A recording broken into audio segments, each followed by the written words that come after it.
Welcome to the Apple Insider Podcast. This is your host, Stephen Robles, and today we get a closer look at Apple's iPhone recycling robot, Daisy. The MagSafe Battery Pack is a firmware update allowing for faster charging, and we do a little home screen talk at the end of the show. This episode is brought to you by DO Connect, Superbeats Heart Chews, Fast Growing Trees, and Truebill. You'll hear about our sponsors in a moment. And joining me this week is my friend across the states, not across the pond, Wes Hilliard. How's it going, Wes? Pretty good, Stephen. Sorry, guys, I am not William. He is indisposed, hunting for a way to not watch Ted Lasso yet again. So that's right. He's working on his Wikipedia page. He wanted that thing to make him look even more famous than he is. See, Stephen mentioned his Wikipedia page last week, and now he doesn't want to come on the show and talk about it. Right, that's exactly right. He's in the wind. No, listeners, fret not. William will be back. He'll be back soon.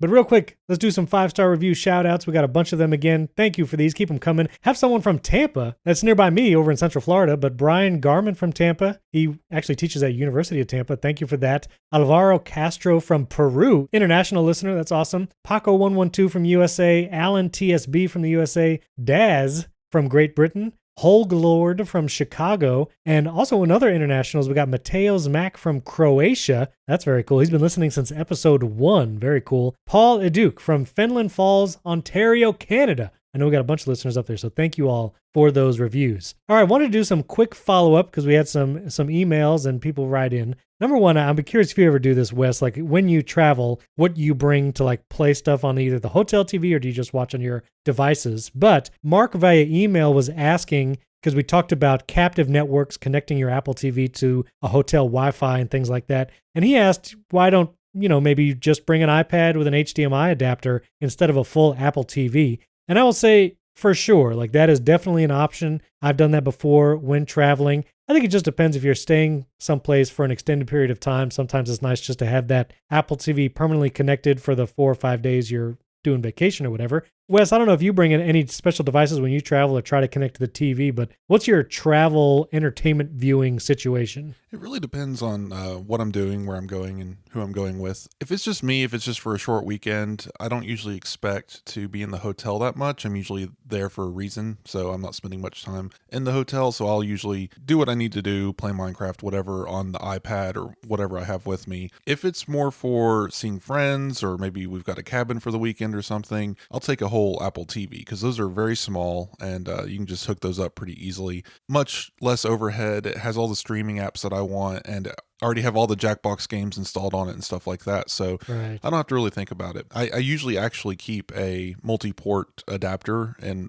my go bag, just because you never know when it might pop up that you might want to hook an iPad or even a Mac to a TV. Yeah. Now the new MacBooks have HDMI, so I guess it's less necessary, but it's definitely useful if you're iPad only. Right. Even with the iPad mini, if you're going out for a short trip or something and you have the iPad mini and a multi-port adapter with you, that still works, and you could get full output to a TV, so that's pretty cool. Yeah, and that's actually, I did that when I streamed the Super Bowl while camping. I talked about that back in February, I guess it was, but I did that with an iPad mini and a little adapter just because it was a little more easier to use kind of ongoing. I did eventually have to figure out how to plug in the iPad so it didn't die from battery while I was streaming. So you get different challenges here and there. Your mileage may vary.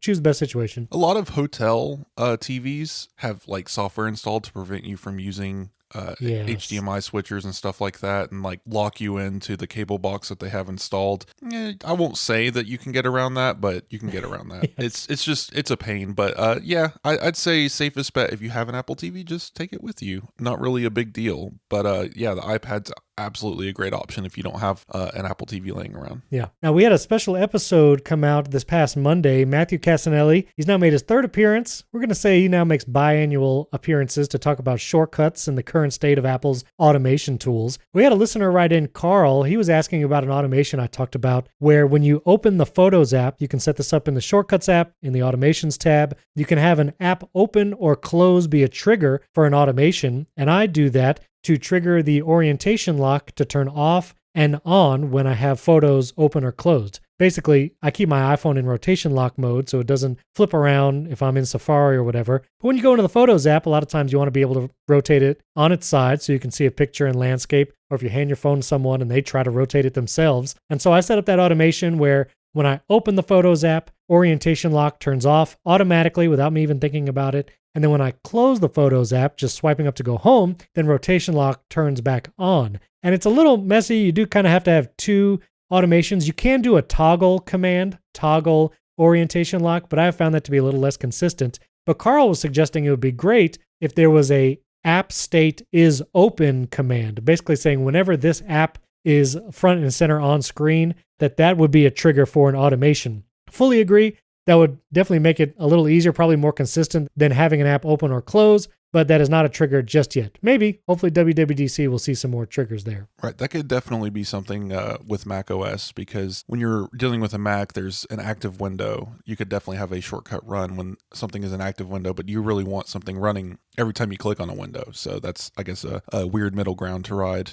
I'm sure Apple will figure something out there. But yeah. So you're one of these people that has rotation lock on all the time? Absolutely. I specifically go out of my way to turn it on if I need it, but like I never have it on. Oh, no. See, I guess, I don't know what it is. Maybe it's in bed, you really feel it. Like if you're actually laying in bed and you want to like look at Safari, it's going to try and rotate, and I want it locked. But honestly, I never wanted rotating ever. And the YouTube app, like that's the one place. And like if I'm going to watch, I don't know, a show on HBO Max or Apple TV Plus, those are the times I want it horizontal. And it automatically does that even with orientation lock locked. So I just leave it locked all the time. And Photos is the one time I want it to unlock. So yeah, you know what hurts my feelings? I see so many people just not care, and they'll just watch a whole video in portrait, but it's a landscape video. Or like in YouTube, they'll just leave it, vertically oriented and have the 5% of the screen be the video and just watch an entire 5-minute video that way. And I'm just like, what are you doing?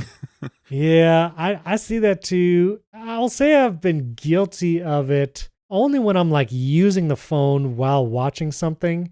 Picture-in-picture in YouTube has been working for me for a while now. I know that was last week. It was kind of like, is YouTube going to enable this or not? But it's been working for me. And so I'll start a YouTube video, one that I really want to just hear what they say more than watch them, because they're really just doing a talking head type video. And for that, I'll leave it in portrait, and then I'll swipe up and try to do other things. Although I will say it is actually very difficult to navigate an iPhone with a big picture-in-picture playing at the same time. So I don't know how often that will be useful. Yeah, the picture-in-picture is interesting though, because you can pop out a video just to make sure it keeps playing and then hide it like to the edge of the screen. So that does come in handy. I'm not a heavy YouTube watcher, we know this, so I'm not too overly concerned. And if you do use YouTube, just use the browser. It's better anyway. I mean, open YouTube in Safari. I don't know. I don't know. I mean, the app has gotten better. And what's annoying is like when you're browsing your social media, whether it's Twitter or something else, and you tap a YouTube link, it does not go to the YouTube app a lot of times naturally. Like it tries to load it in whatever in-app browser, and then you're not signed into your account, so you can't really click watch later, because then you have to log in. That's what I run into more. And so I created a shortcut that basically when I click a YouTube link in Twitter, I can hit the share button, and there's an open in YouTube command,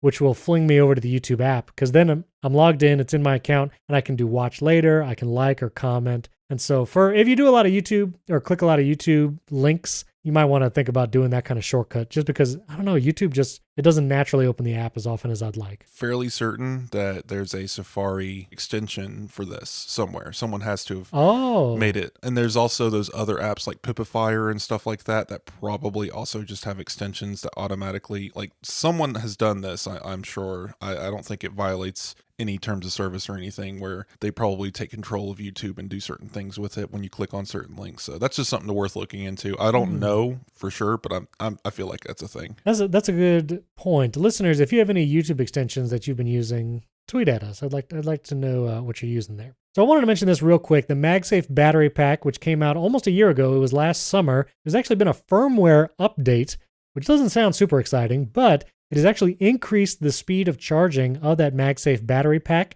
and now charges at 7.5 watts, which is not fast by any means, but it will charge faster than it has been. It is firmware number 2.7.B.0, which is hilarious. But if you want to see what firmware your MagSafe battery pack has, you go to the Settings app, General, About, and you'll see MagSafe battery pack. You do have to have it connected to your iPhone for it to be there. But one of the things I saw in our article is that it could take up to a week for the MagSafe battery pack to update its firmware. And this just made me think, I really wish that Apple would build in like a force update firmware across products that they just expect to update automatically. I think of AirPods, even up to AirPods Max. There's no way to force a firmware update. MagSafe Battery Pack, also AirTag. All these things just kind of update, and there's no actual instructions on how to do it. It's just like, just wait a week and it'll update at some point. And I just wish there was I like a button that just says update now, but that's just my preference. Steven, there are dozens of us who want this, at least dozens. So I'm sure dozens. Apple is looking into that for you. I get the convenience of the automatic update, but it's just like, faster charging. If I was traveling tomorrow, let's say, and I want to bring my MagSafe battery pack, I would love for it to have this faster charging firmware update, but there's just no way to like phone update. So you're creating a smaller and smaller demographic. It might even be one person. It might even be you who wants this. It's just me. Just me. I agree. I think some of these should have update buttons, obviously, or better management. I mean, if iPad or iPhone had a terminal that you could give commands to. Anyway, just that of all the things, side loading doesn't come before there's some kind of terminal command. Right. I've seen people. I joke. I promise I don't want a terminal on my iPad, but I've seen people say like legitimately they want shell scripts and stuff on iPad, and I'm like, man, I don't know. I don't see it. I mean, it's just way too in the weeds for something that's supposed to be a consumer device. I know they make one with Pro in the name, but it's still, this isn't that. But yeah, MagSafe battery pack, it was 5 watts, I believe, previously. Now it's 7.5, so that's cool. I don't know why it wasn't that originally, unless they just wanted to see these things in the field and see how people are using them, and now they probably realize like, oh, we can do this safely without causing any damage or any problems or overheating. So exactly. I mean, when it's plugged in, it's 15 watts, so it's not like the thing's going to catch on fire. Oh, that's true. Yeah, that's true. And I will say I've actually used it more often recently because it's so thin and light. There have been times where I'm home, it's late in the day, and my phone is getting to like that 15 to 20%, and I could just plug it in, but I'm actually still doing things with my phone. And it's been kind of nice just to like slap the MagSafe battery pack on there. It doesn't add a ton of weight. It's very secure, which is one thing. I have the Anchor one that has like a little phone stand, and I really like it, but it is much heavier and it does not feel as secure on the back, and the MagSafe battery pack does feel better. So my opinion of it is slowly improving over time. I think it's still a little overpriced at $99, but I like it. Steven, do you have a bespoke case for your MagSafe battery pack? No, these things exist? Oh yeah, I hate that it's a solid white mass on the back of my phone, so I got a little, I guess it's rubber material case that just fits around the thing, doesn't really add any thickness or weight to it, and now it's a black MagSafe battery pack. Did you get the Nomad one? No, this existed before. I ordered this like a day after. Somehow they got the dimensions, I guess, immediately, and they made these things in bulk and sold it for $1 on Amazon, and I've had this thing forever. I do want one of the Nomad ones. That I think Andrew got one and said they're pretty nice. Those are actual leather, I think, and much nicer. Yes, so that is pretty funny. Well, what, $30 case for your $99 battery thing? Yeah, it's a $30 piece of leather that fits around the battery pack. Yes. All right, well, real quick, I want to mention that Sarah Dietschy, creative YouTuber and does a lot of tech videos, she actually had a special video where she got an inside look at Daisy, which is Apple's iPhone recycling robot. She was at an undisclosed location in Texas, and she got to actually film some of the things that Daisy does, this robot that takes apart iPhones and the recycling process. It was pretty incredible. I will link to the video and our article covering it. It was wild to see how quickly this robot separates an iPhone screen from its chassis. I mean, it's just seconds. The thing just takes the screen off. It uses cold air, shoots it into the phone after the screen is off to loosen the adhesive for the battery. So they remove the battery because that can't be recycled. And then the final bit of the recycling process, there is a human sorting, because that's one of the challenges with recycling. If you ever watch like a recycling documentary, there's lots of different kinds of metals and different kinds of plastics, and if they all get jumbled together, it becomes much less efficient and even impossible to actually recycle that material en masse. And so there's a human component to separate some of those pieces. And then at the end of the video, you see just like these huge bins of what looks like iPhone 5s and iPhone 6s. You just see the back aluminum. It's all like bent and all this kind of stuff because it went through the machine. But pretty cool to see that whole recycling process in action. I mean, it has to provide something, right? Like, does it save time? Is it efficient? Because this machine is not small by any means. It's like the size of a school bus. I'm taking apart one iPhone. Yeah. 5 different modules, and it was pretty impressive to see. I'm assuming yes, just because from a labor standpoint, it would be quickly exhausting to just pop a screen off an iPhone every minute. And we only saw one go through. I'm assuming that they can lay 20 of these things in the starting bin and just have it go at it and come back in 10 minutes, and you got a pile of iPhone parts to sort through. Automating this definitely makes sense. It just was a little funny to me that there's still a human component to this. Like, can you not sort those things by weight? A lot of these industrial machines use like the spinning thing that we saw midway through to sling off the parts at different times based on their weight because physics, and that normally helps. But I guess there would just be a final component where some person has to go through by hand and sort these out. But if you do this day in and day out for months at a time, it becomes second nature where you could probably be sleeping while you're doing it. So I don't feel too bad about it, but I just wouldn't want to do that job. It can apparently do 200 iPhones per hour. Jeez, 200 okay. iPhones per hour it can disassemble, which is pretty good. And that was one of the other things in the video. Sarah was saying one of the challenges they had initially was getting the screws out of the iPhone. The machine could not be precise enough to actually put like a screwdriver bit and unscrew the screws consistently. And so they basically changed the method to bang the screws out of the chassis, basically. Well, they realized, why are we trying to save these screws in the chassis? We're just throwing these things in a melting pot and starting over. So just hammer those things out of there. Yeah. Yeah. The brute force method. So it's pretty wild. I put an article to Apple's newsroom article too. This was back from 2018, but I like the undisclosed location in Texas part. Like they're at a secret base or something. Yeah. I just wonder, is there not a town that someone lives in that they drive by and there's a giant Apple logo on the side of the building? Or is this one of their Apple does own a lot of shell companies where they have secret names on the outside of the building just so they can stay hidden. So this might be one of those guys, but right. Well, and seeing some of the footage from inside the factory that Sarah had, it's very nondescript. If you were just standing in that warehouse, if you didn't see any iPhone parts, it would just look like a normal factory. Well, that big blue thing tells me that they obviously bought some recycling plant somewhere and stuck Daisy inside of it. So right. Yeah. Right. Yeah. Which it looks like Daisy's just kind of sitting on the floor in the middle of this factory. It's what if they trucked Daisy in from the actual site to obfuscate where the real factory is and told her this was the factory? It's a double blind. I see. Yes. Anyway, it's a fun video to watch. And yeah, just seeing those screens come off the iPhone is wild. This episode is brought to you by Dio Connect. Guys, I'm so excited because Dio Connect is an affordable AirPlay 2 speaker that doesn't have any kind of microphone or smart assistant built in. So it has your privacy and security in mind, but it has the AirPlay 2 functionality that I love. I mean, you can pair as many AirPlay 2 speakers around your house as you would like. You can play to all of them, program some of them. You can use them in shortcuts. And this is the most affordable AirPlay 2 speaker yet. You can actually get it right now if you support their Indiegogo campaign for just $79 a speaker. You really can't find AirPlay 2 speakers for that cost. Or you can get 3 for $199, which is awesome. It's plug and play. There's no separate app that you need to set it up. And because it works with AirPlay 2, it will play nice with all of your other AirPlay 2 speakers. And plus, AirPlay 2 is way better than things like Bluetooth, especially if you have multiple people all trying to play music at the same time or take turns. You have to disconnect and unpair a device, reconnect it via Bluetooth. But with AirPlay 2, everyone can access these speakers right from the control center. Go to dioconnect.com/AppleInsider and you can pre-order these Dio Connect speakers right there.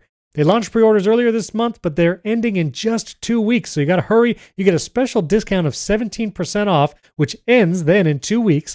And they're also giving out 35% off on future Dio nodes to everyone who pre-orders. Plus, they're making a special edition speaker for those who pre-order. So check it out, Dio Connect. That's DIO Connect.com/AppleInsider and order some of these awesome AirPlay 2 speakers before time runs out. That's dioconnect.com/AppleInsider. Our thanks to Dio Connect for sponsoring this episode and for Super Beats Heart Chews. Listen, as we get older, as we age, there's fatigue, there's lack of endurance. You can't fix everything with more caffeine, which is heartbreaking because I try to fix a lot of things with caffeine. I love my cold brew, but it's not the answer for everything. So this is a new way to start your day with Super Beats Heart Chews. They're tasty little cube. It reminds me of a Starburst. And honestly, I think it tastes better than a Starburst. And it gives you more energy and they're actually good for you. So no more afternoon coffees or energy drinks. You just add 2 delicious plant-based Super Beats Heart Chews to your morning routine. Promotes heart-healthy energy throughout your day without that caffeine crash. I do experience that as well when I have my caffeine. The Super Beats Heart Chews are unique because they are clinically researched with grapeseed extract as part of a healthy lifestyle. I'll be honest, I've actually been eating the little Super Beats Heart Chews for a number of months now. I like they do give me that little bit of energy, especially in the afternoon. And I love knowing that they're actually good for me, good for my heart health. And I think you should try them too. The grapeseed extract used in Super Beats Heart Chews has been clinically shown to be 2 times as effective as supporting normal blood pressure than a healthy lifestyle alone. So do more for your heart and treat yourself with Super Beats Heart Chews. For Apple Insider listeners only, you can get up to 45% off plus free shipping at superbeats.com/Apple Insider. That's super, like Superman, SUPER, beats, BEETS, like the vegetable, superbeats.com/Apple Insider. This is their best offer available anywhere. That's superbeats.com/Apple Insider for up to 45% off at superbeats.com/Apple Insider. Our thanks to Superbeats for sponsoring this episode. All right, iPhone 14 rumor time. There's not a ton of rumors out there, but Guoming Chi, he's been saying some stuff. You know, he's on Twitter now, so we hear from him a little more often. A lot of his tweets start with the words, I think, which when it comes to like leaker reliability, it feels a little bit like, I don't know. I don't know if I want to see a bunch of tweets that says, I think this is happening. But Guoming Chi says that the front-facing camera on the iPhone 14 would be one of the big updates of this year. Could go from an f2.2 to a 1.9, so it lets in more light.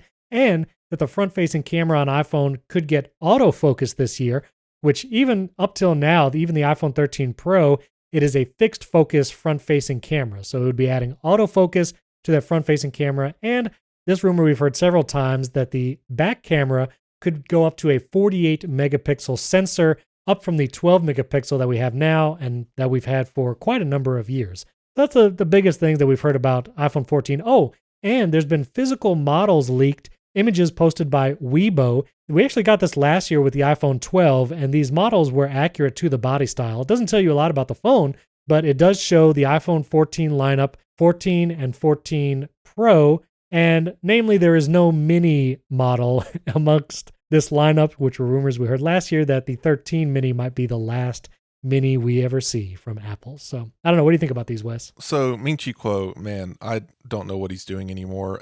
I'm sure he still works at TF Securities and he releases these things, but the tweets are insane. Are these not details that he would prefer to share?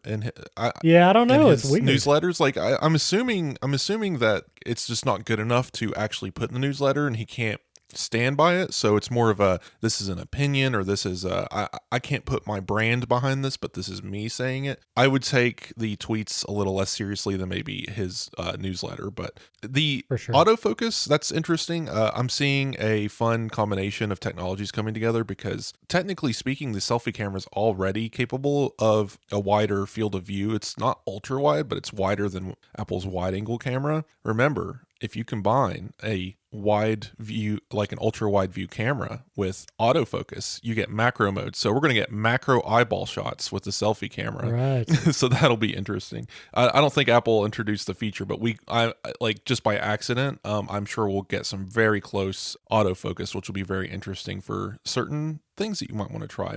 Maybe makeup artists will be able to take advantage of this. I don't know. Oh, that would be cool. I imagine, TikTok. Oh yeah. You know, they'll use any of that kind of stuff. So. Yeah, and then the 48 megapixel sensor, we've seen this multiple times on the rear wide angle camera. Only one camera is going to have this. I'm pretty certain that this is happening now. I mean, at this point, you can probably go on Sony's website and see the exact module they're going to be using. And it's probably already in mass production. Who knows? But it's pretty much going to happen now. And I think it's going to be a big step forward for Apple and the iPhone photography. I think it's going to make it be a big deal just because pixel binning can do a lot for us. Like they can literally just assign, say, a quarter of the pixels to just focus pixels, and then another quarter of the pixels just to getting color accuracy, and then still take a full 12 megapixel photo, identical to what you would get before, but have all of this extra information to add to the machine learning and get like precise detail and denoise. And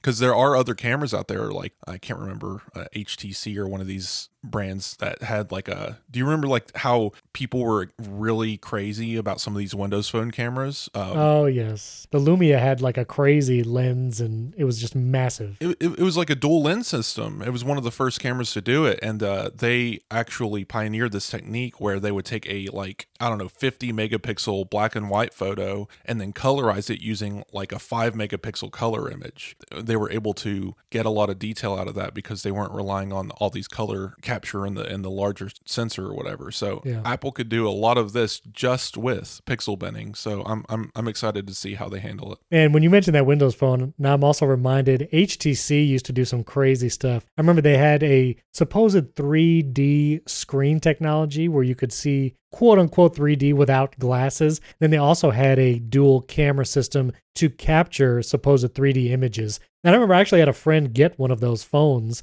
and it was like one of those weird like hologram type things where you move it back and forth and it looks like something's kind of popping out a little bit. The Nintendo 3DS did this. That's right. Yeah, they used parallax screens to basically create the 3D effect. Yes. It was very broken, but it worked at times, and it was kind of interesting. I wonder, just the features like that where they get all the hype in the moment, and then inevitably people are like, when will Apple implement 3D photography? And then it's like, oh, actually, that was just a gimmick, and it's probably good that Apple never even tried. Well, I wonder stuff like, what is like that today? Like, is folding phones one of those things? Well, not to get too much on a tangent, unless you just because I find this interesting. Like, if you look at the timeline between just smartphones in general, it's the age-old joke of everything looked like this until the iPhone, then they looked like iPhones. Well, that's that culminated in about 2010. Well, from 2010 to 2014, they were kind of just solidified in we're going to be these rectangle bar things with screens that you can touch. Right. But then we started getting the crazy stuff. We started seeing the Windows phones. We started seeing Samsung do eye tracking and all of this stuff that people are like, why isn't Apple doing any of this? And then a year later, it disappeared again. Right. I think these come in cycles right now, because I know there's Android people out there saying,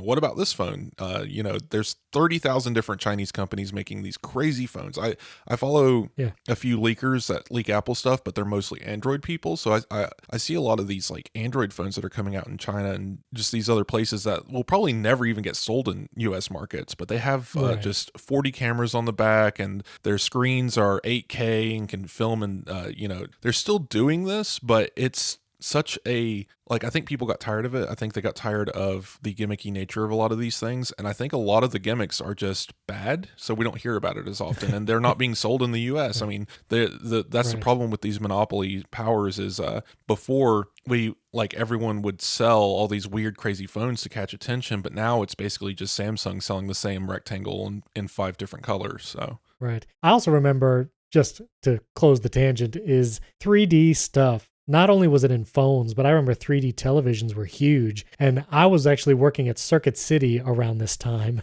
when 3D was starting to come out, and you had to buy, active 3D glasses for like $100 a pair to go with your 3D TV. And I remember watching one time. Someone actually had a 3D TV in their house, all the glasses, and it was like, A, I feel a little nauseous after 20 minutes, and B, like, this is not good. And every TV manufacturer was trying to sell it. And if you go to Best Buy today, not a single 3D TV will be there. And so, Steven, I was an early adopter of 3D TV. Really? I was in the military, and I was in the nuclear field, and single, so of course I had just money to burn. I went to the Navy Exchange, and thankfully tax-free, but oh god, I hate to even admit it. I bought one of the first Sony 55-inch 3D televisions. Whoa. In 4K. In 2013, this was nascent technology at the time. That was not cheap. Yep. Active glasses, came with 6 pairs of active glasses. So the glasses had to be charged and turned on with, or no. They were cell batteries. But anyway, $5,000 for this television.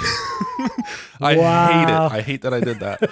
And of course, at the time, I was still in my experimental phase for technology. I was trying everything. So a couple years into owning that, I saw the Samsung's TVs with passive glasses, and I was like, I want to check those guys out. So I sold that TV for much less than I should have, probably half the price I paid for it. Someone bought it, so there you go. And I got the Samsung TV. TV at the time, which was still like $2,000. And yeah, I invested heavily. I bought 3D Blu-rays. The PS3 was capable of playing 3D Blu-rays, and it was fun. Wow. Like, I enjoyed it.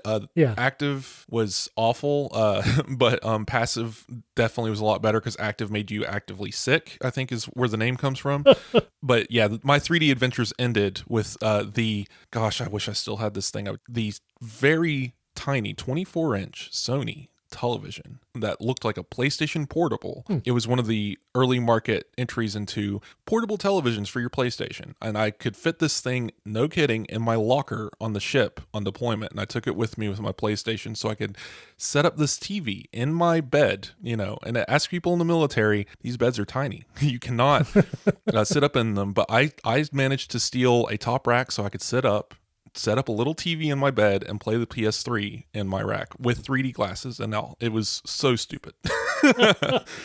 That's next level though. That's committed. I was that kind of nerd, guys. I may still be, awesome. but you know.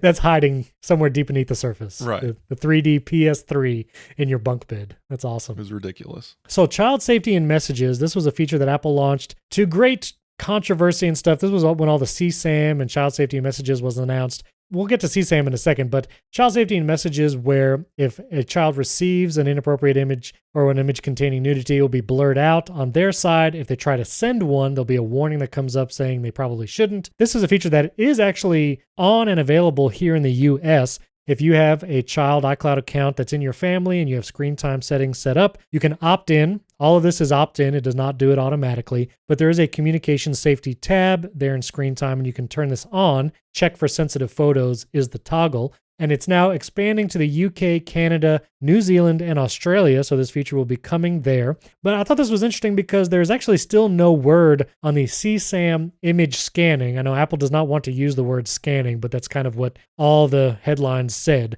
So that's scanning the iCloud photo library for images, matching it with the database and all that. That was the most controversial aspect of all the child safety features that Apple announced. And people still conflate with the iMessage feature. And it's still conflated. You know, there was three distinct parts to the child safety thing. There was the CSAM and the iCloud photo library, which is still not launched, and we've not heard any word on since. There's the child safety and messages that will blur incoming photos and outgoing warning. And then there's the third, where is Siri and search, where if you search for things that fall under this child safety category, there will be, you know, different results that come up like, you know, here's phone numbers for assistance and things like that. But notably, CSAM and the iCloud photo library scanning is one of those things that we still have not heard anything about since Apple announced that they will be delaying that feature. That happened in the fall, about 6 to 8 months ago, and we've just not gotten any word on that. Or have we gotten word on the repair program that Apple said would be launching early this year, which I think we're past the early part. It's going to be May soon. So curious that we've not heard about either of those two things from Apple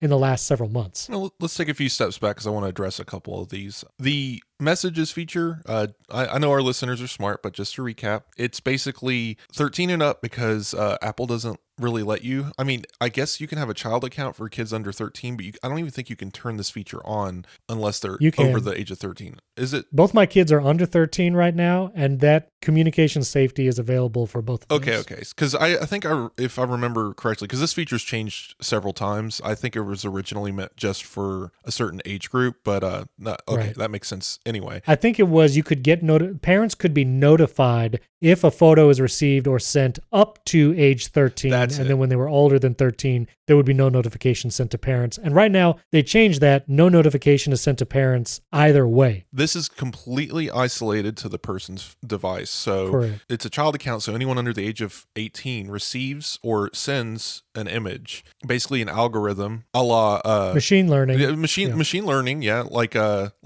always like going back to Silicon Valley's Not a Hot Dog or Not a Hot Dog app. If you ever watched that Correct. TV show, yes. Similarly, it's just looking at images local to the device, and it's deciding there's nude bits in here. We're going to warn the sender or receiver. There's nudity in the image. Are you sure about this? You know, and here's here's some resources if you need help. No one else knows about it. No one's ever said anything. And Apple does not see the photos Yep, either. it's all local. So theoretically, you could just, the person involved in this could just say, no, go on. No one ever knows. The parents never know. Nothing happens. Correct. But it is just a resource for, educating them, because maybe they don't realize, maybe that's just something that hasn't fully set in, or they need that last little push of, oh, I probably shouldn't be doing this, or I shouldn't be looking at this. It's just a safety precaution. Like, why shouldn't you be doing this? So again, we have not heard about the CSAM stuff. We'll see if that ever comes about. But those in the UK, Canada, New Zealand, and Australia will have the option to enable it. And once again, it is opt-in. It is not enabled by default. I think the CSAM stuff, I know a lot of people are like, oh, Apple, got scared here and ran away. Again, I don't think what they were ever doing was, they maybe overstepped or didn't expect this reaction. Sure, like those are valid opinions, but I think Apple is still very much in earnest in trying to set this up and get it into a system eventually, maybe much more open, much better communication about it. But No one's forcing their hand yet. There's still a lot of laws going into effect eventually that will force Apple's hand, and every other company.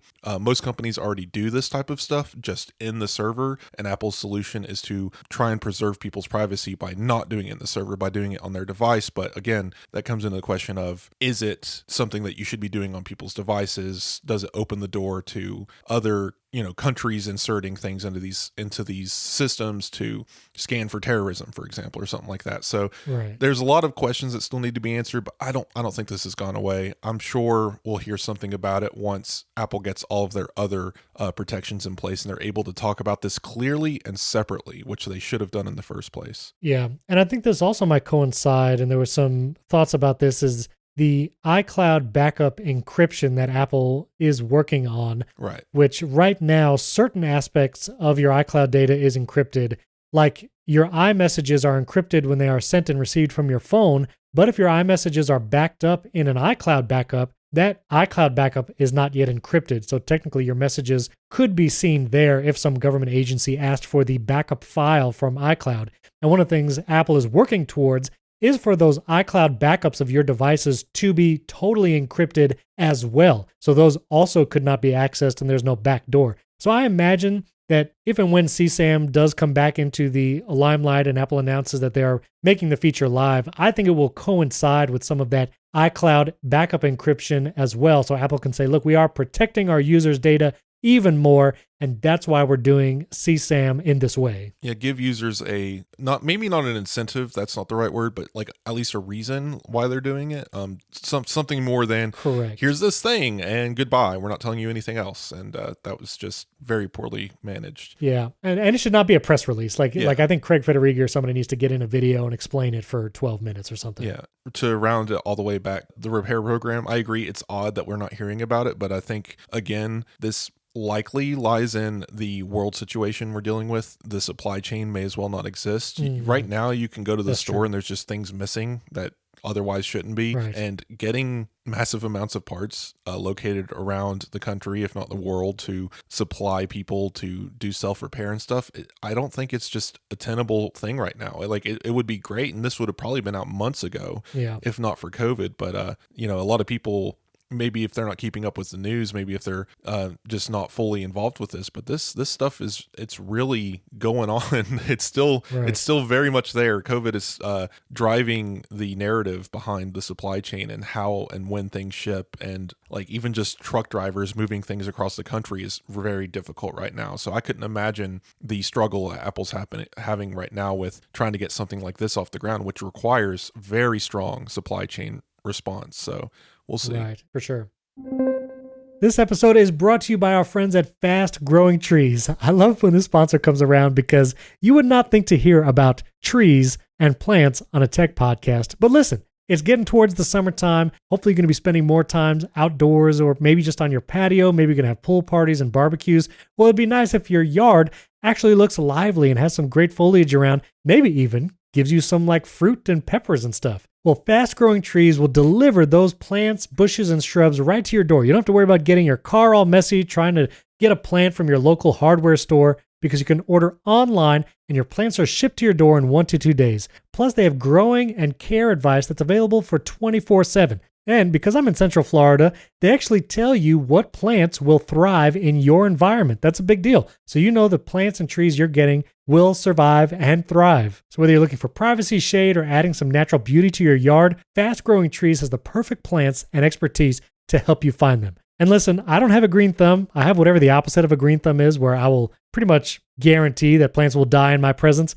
But we have had a fast-growing tree for months now here in Florida, and it's still alive and it's thriving. It's actually a persimmon tree, and we actually got a Carolina Reaper pepper tree, which is a lot of fun. Me and my son like to eat some hot pepper stuff, and so we got the Carolina Reaper tree. We actually ate a pepper off it just the other day. Yes, it was pretty hot, but we loved it. And Fast Growing Trees has a 30-day Alive and Thrive guarantee, so you can trust everything will be healthy for years to come. So go to fastgrowingtrees.com/AppleInsider right now, and you'll get 15% off your entire order. Get 15% off at fastgrowingtrees.com/AppleInsider. That link is also in the show notes. You can just click it there. fastgrowingtrees.com/AppleInsider. Our thanks to Fast Growing Trees and our friends at Truebill.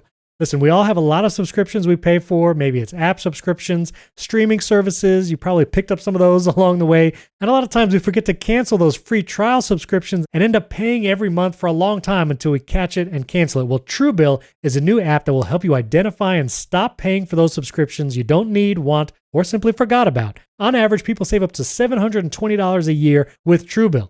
And because companies make subscriptions hard to cancel, Truebill makes it incredibly simple. You can actually link your accounts with Truebill. They use Plaid, so you know it's private and secure. They will actually help you cancel your unwanted subscriptions in one tap. Yes, they will handle canceling them. You have a Truebill concierge, and they're there when you need them to cancel those unwanted subscriptions so you don't have to. I love Truebill. I've been using it. And like I mentioned before, they're the first ones that told me my storage unit went up in monthly cost. Before even the storage unit told me, Truebill notified me that they charged me more than the month before. And that's the kind of awesome feature you can get from Truebill. Truebill has over 2 million users and has helped them save over $100 million. That's a big deal. So don't fall for subscription scams. Start canceling today at truebill.com/AppleInsider. Go right now, Truebill, True, Truebill.com/AppleInsider. Go to our link and it can save you thousands a year. And that link is also in the show notes. Truebill.com/AppleInsider. Our thanks to Truebill for sponsoring this episode.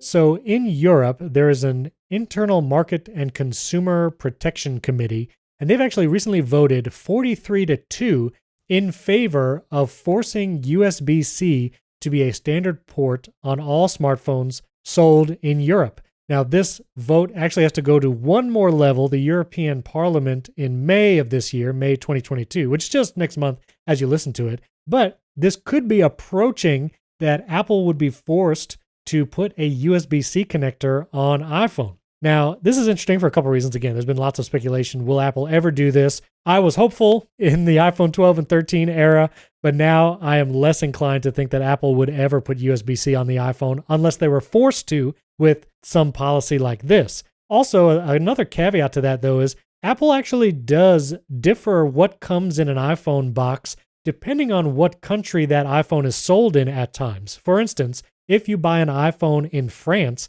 France has a law where you must include headphones with every smartphone purchase. And so if you buy an iPhone in France, there are actually still EarPod headphones in the box, which is not the case, as you know, if you bought an iPhone 12 or 13.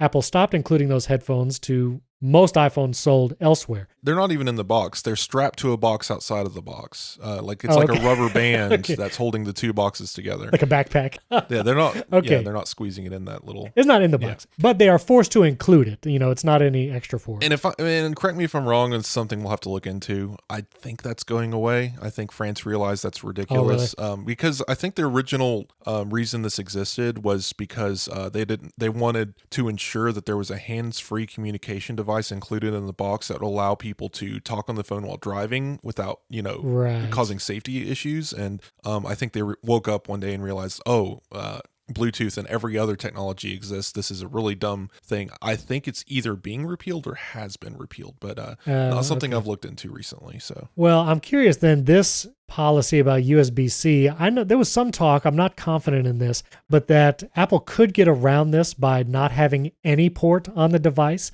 There's also wireless charging policies in Europe, but Apple already supports Qi charging. That's already pretty universal. And so maybe there's a way to get around it by not including any port at all, but There's a few things going on here with this. First of all, the language is unclear, but if you dig into it, it's not that they voted this into law. They voted that they're okay with this policy being put into law. Therefore, now they're going to vote on the language of the law. Like it's right. this is step 2 of 500, and you know, okay. yeah, like if you look into this, like it could take Years. I think it even says in our article it could take literal years before even USB-C is approved. So by the time this is approved as a Right. universal standard, there will be already the next thing, and they actually work a clause into whatever final law there is to say that this can be superseded by a new technology, because this has happened before. Europe, actually, the EU, I can't give you a year, but it was something ridiculous like 2013 in an argument that started in like 2008.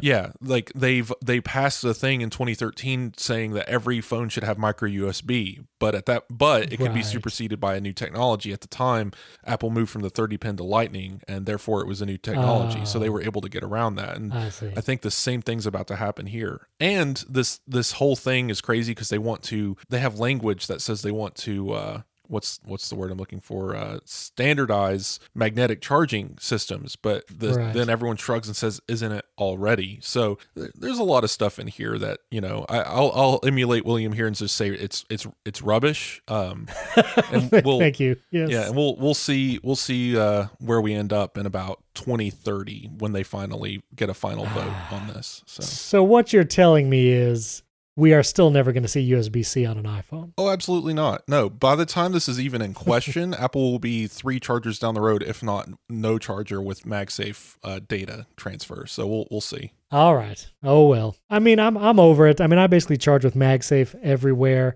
If I want a fast charge, I do use the Lightning, but I mean, there are some phones now, some Android phones that can wirelessly charge at ridiculously high rates. You know, like 60 to 80 watts. Someone posted, it's like, here's a phone, like Vivo something or other, that can charge wired at like 50 watts and wirelessly at 35 watts or something. And I just posted the Right. picture of, I'm pretty sure it could have been anything, but if I saw it right, I think it's the picture of Jason from Friday the 13th on fire walking across the screen. So I'm sure the technology Yeah. works, but man, I don't know. If that's a lithium ion battery, those things are going to last 2 months at 50 watts. Like, I know we talked about last week, don't worry about it. You know, We did. wireless charging's fine, Yeah. but there is a breaking point here where these things get so hot that you're damaging the cells to a point of no return. And I'm just wondering what 50 watts looks like. You know, that's crazy. Yeah, and I will say I'll link again. MKBHD had a video about this, and some phone manufacturers are doing things like instead of one big battery,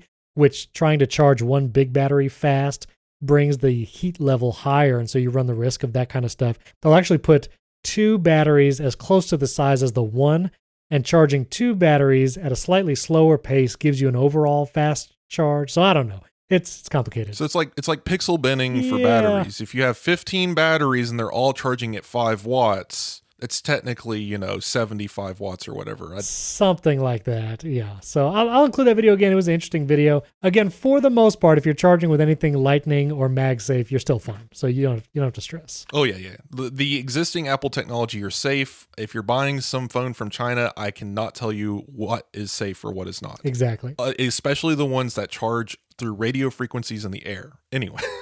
Oh, yeah, exactly. Right. I don't want to mention this. There was a bunch of video editors that wrote an open letter to Apple CEO Tim Cook talking about Final Cut in the professional video arena. The letter opened with some praise for Final Cut, saying it's the, quote, biggest leap forward in editing technology since the move to digital. So there's a lot of high praise for Final Cut as video editing software, but these video production people are basically saying that Apple needs to advertise and push it more into the professional market because Final Cut is still not used in professional film and TV. It's actually not a accepted form of editing for like Netflix's production standards. And there's some features that are still missing that is sorely needed in professional workplaces, such as collaboration, which is something that the Adobe Suite and even DaVinci Resolve does well, where multiple people can work on the same project at the same time. Final Cut does not have those kinds of features. And so this letter is basically pushing Apple to say, hey, make Final Cut that real professional tool we want it to be, because it has the kind of features and UI and we love using it,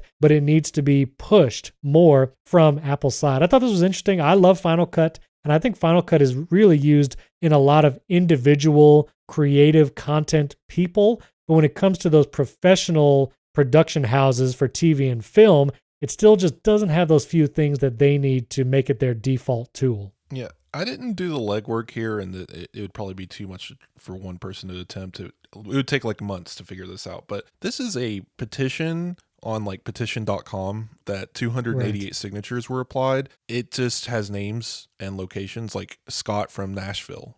This could very much be a like bubble issue where these 200 people got together and said, wow, Apple really needs to do more and advertise stuff and talk to professionals, when they already do. I mean, from what we understand from Apple, from what they've said, from what like companies like Pixar and other major distributors have talked about, like the people like in the film industry, we saw, what was it? There was something made that was like a real movie, not Pixar. Anyway, like just so many of these large industries talking about how amazing these things are, the machines, the Final Cut, and all of that.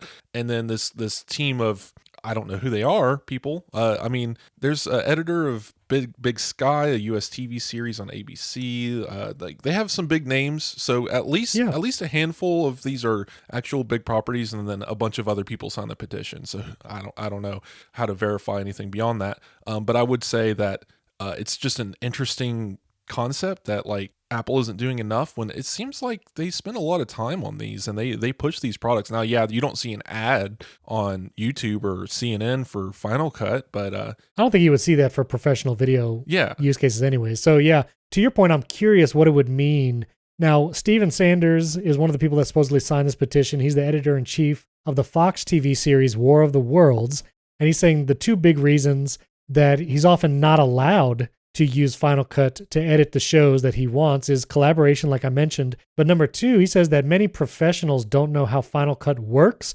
They even regard it as just an iMovie Pro, not because that's actually what it is, but because they just don't understand all the features maybe behind the surface. And I will say that's one of the things where in Final Cut, if you use it, Apple does a good job of making it approachable, but that also means some of the more powerful features might not be readily visible. And so while advertising Final Cut, like in commercials or ads, might not be what gets the professional market to use it, maybe some kind of education directly from Apple for professional film and production houses could make it more accessible to kind of show them like, here are the pro tools that are behind the scenes. Well, Apple would say, have you heard of our sessions in Apple Store where you can get... No, I think the odd thing here is overall, have you met a person who uses Adobe products? They don't want to use other products. So True. I don't know how much advertising Apple's going to be able, or like educating Apple's going to be able to do to convince people who are already ingrained in something else. Yes, Apple's product is different and requires a different skill set and learning over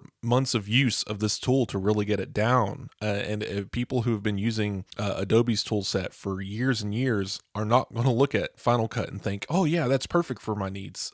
Because yeah, that's just not how this stuff works. I think this is more of a just industry problem.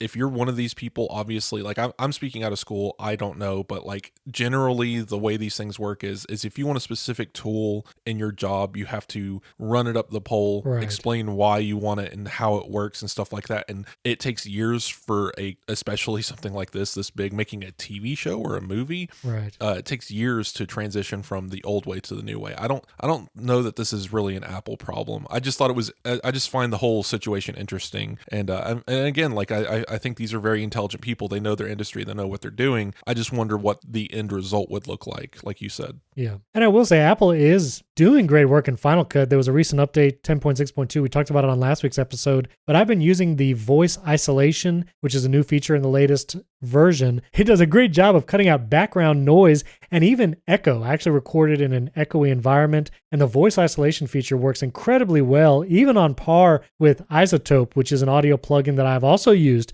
to do things like Deverb. And so Apple is definitely spending the time and updating it and making Final Cut more and more powerful as time goes on.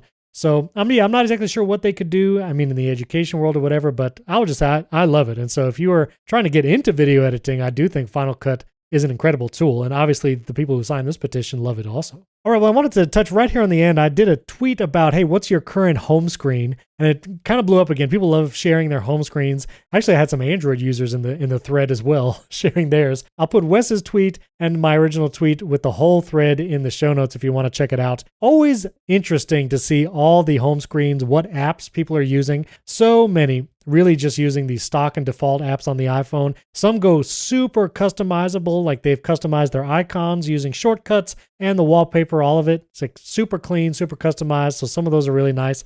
And just also interesting to see what widgets people are using. Lots of WhatsApp, especially when you get some international users participating in something like that, you really see how WhatsApp is so de facto for a messaging application in other parts of the world. But I will say, for my own home screen, it hasn't really changed much since widgets came out last WWDC. I got a big weather widget and a smart stack underneath it on my home screen that has like my calendar and deliveries right there in a big widget. Then I have another 4x4 widget with things like podcast player and a couple shortcuts, things that I launched there.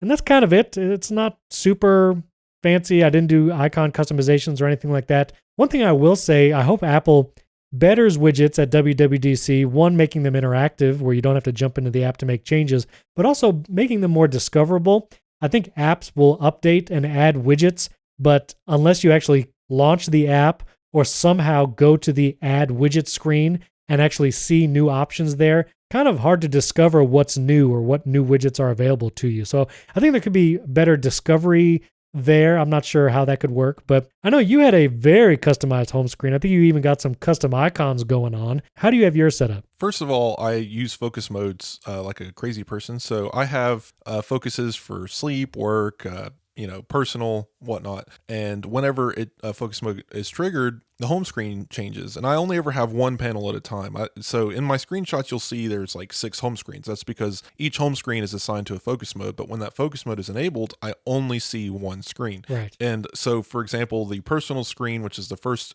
image of the 3, you'll see like different widgets. Those are all stacks too. I can swipe between different widgets, but these are the ones I just had showed for the screenshot. Like cloud battery shows me my battery levels of all of my devices connected through the same app. It's actually really, really handy. Yeah. It's a little glitchy. It doesn't always update properly, but it's still better than the alternative, which is just whatever device is connected to your phone at the time shows up in the battery widget, which is boring. And it also lets you customize what colors the rings are and what color the background is. So I was able to make it solid black to blend in with the background. Same thing with Marvis. It's Apple Music player. It lets you show what is currently playing in Apple Music. When you tap it, it'll take you straight to Marvis, or you can actually go to Apple Music or what have you. It gives you customization options for changing the background. So I made that one also OLED black. And then the Carrot Weather scriptable, same ideas. Scriptable showing a Pokemon in this one. I actually have a script that I can't remember, but someone pointed it out at some point. It's like, I made a script that'll just show you random Pokemon for a timer interval. So I went into the code because scriptable is script. Right. And so I went in there and made it update like every half hour, show me a different Pokemon, and always keep the background black, again, to match my wallpaper. And then the icons, this is tricky. I don't remember the origin of any of them, except for a couple that I've made recently, if only because I buy icon packs from websites like Gumroad.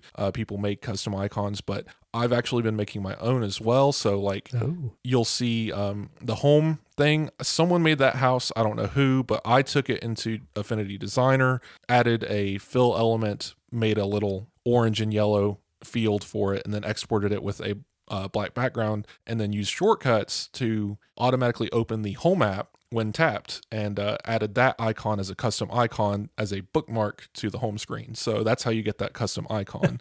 And when you tap it, It opens the home app, and it shows a little slide down, which is annoying. It says, open with shortcuts or whatever it says. And that's annoying. Safari is actually a WebKit official Safari logo. It's the black. I found that somewhere just by searching black Safari logo, and it came up. And just, again, Affinity Designer threw a black background on there. I make my backgrounds a certain size to make them exact like the compatibility with what a bookmark icon size should be. 180 by 180. It's very small.